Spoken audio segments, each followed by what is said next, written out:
Hello, they call me Mr. Fed. I don't know why.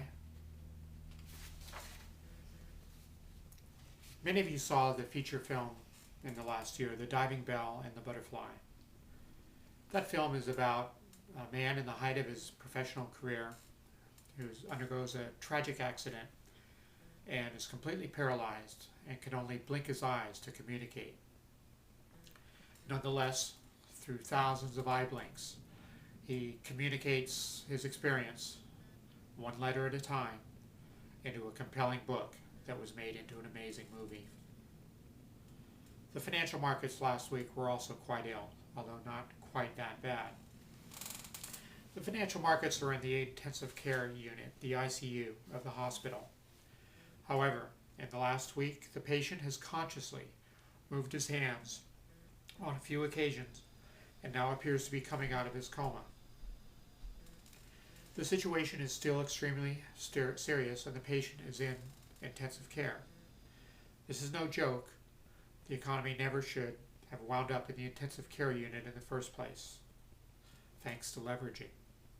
But clearly, the vital signs are improving, and that is good news. By leveraging, I mean 30-1 of Bear Stearns and Carlyle and so many others. That's ridiculous. We should have learned our lessons from the crash of '29. Surprisingly, the major reason for improvement was the Fed's Tuesday opening of the $200 billion primary dealers credit facility to primary dealers, rather than its limited efforts in the past, such as Bank of America, Citigroup, and others, in order to encourage them to lend and thereby stimulate the economy. The Fed had hoped that massive short-term loans, and let's make clear from the get-go, these are short-term loans called repurchase agreements. They weren't gifts, they weren't monetizing the debt or anything like that. They were loans to be repaid back. If I loan you $10,000, I fully expect you to pay me back. This is not inflationary. It's a loan to help you through a liquidity crisis. It wasn't the same as monetizing the debt or inflating the economy, because these were loans, not gifts to the banks. Typically, the banks were required to pay the Fed back within 20 days on these 28-day repurchase agreements.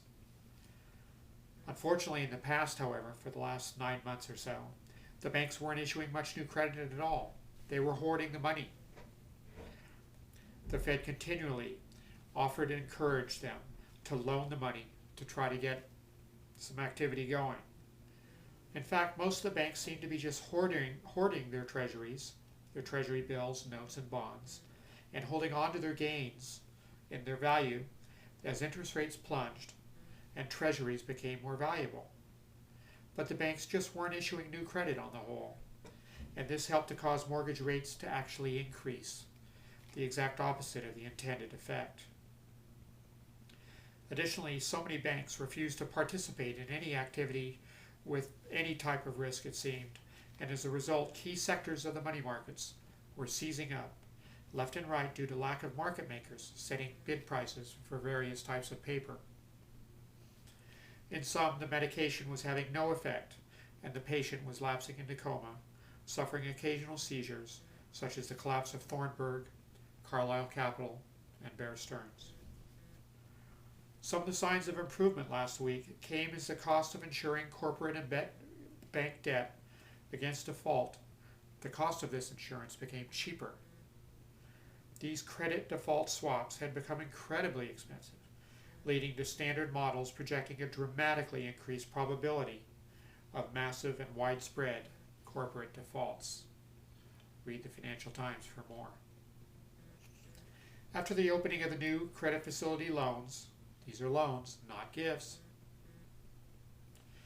directly to primary dealers, however, the probability of widespread corporate and banking defaults, as measured by these corporate default swaps, on their debt diminished notably, although it is still at very elevated levels. It's very expensive to buy this insurance against default.